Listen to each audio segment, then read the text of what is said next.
மீண்டும் பள்ளிக்கு போகலாம், நம்மை நாம் அங்கே தேடலாம்.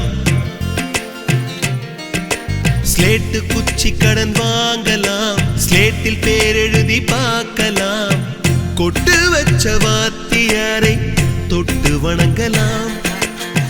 முட்டி போட்டு நின்ன இடத்தை முத்தம் கொடுக்கலாம். பள்ளிக்கூடத்தில் சொன்ன பாடத்தில் இந்த உலகத்தை நாம் அறிந்தோம். அன்னை மடியென நம்மை தாங்கிய இந்த பள்ளியை ஏன் மறந்தோம்? மீண்டும் பள்ளிக்கு போகலாம், நம்மை நாம் அங்கே தேடலாம்.